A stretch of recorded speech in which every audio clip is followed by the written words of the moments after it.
سەرکەوتن تەنها بۆ مسلمانانە بەڵام کام مسلمان ئەو مسلمانەی کە تەنها بیری لە خواردن و لە ژنی دووەم و سێمە یان ماستاوچێتی بۆ سەرکردە تاغوتەکان بکات نەخێر بۆ ئەوانە نییە بۆ کەسانێک کە بە غیرەتن بە شەڕەفن بە کەڕامەتن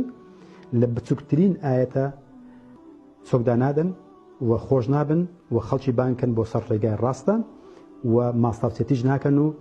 و کەسایەتێکی سەرکردیان هەیە نەک کەسایەتێکی کۆیلایەتی چی بەڕاستی بەدا کەسایەتی هەیە کۆیلێ دائیمەن حەزەکات ماستاوچێتی بکات بۆ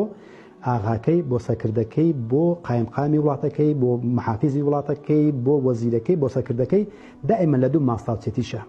دائیمەن سەرزمان و بنزمانێکی ژنی دووەم و سێم و چوارەمە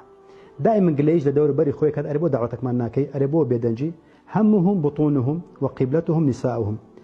غەمی وان زگەکەیتیان و قیبلەشیان ژنەکانیانە ئەو مسلمانانە نا ئاگادار بە بۆشە بێگومان ئەو زۆرە مسلمانانەش کە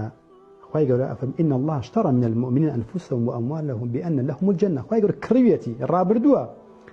لە ئیمانداران نەفسیشیان ماڵیشیان بۆی کە بەهەشتیان بداتێ کە لە پێناوی خوای گەورە ئەجەنگن کەواتە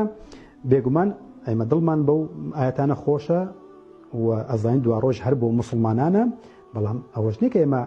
پشتی تێ بکەین و ئەسبابەکان نەگرینە بەر و لە شەڕە خۆمان نەپارێزین بێگومان لە شەڕە خۆمان نەپارێزین بزانین شەڕە چ خێرە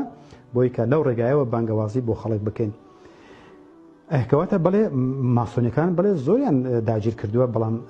بێگومان دڵی مسلمانانیان پێ داگیر ناکرێت مسلمانی ڕاستەقینە کە باسم کردووە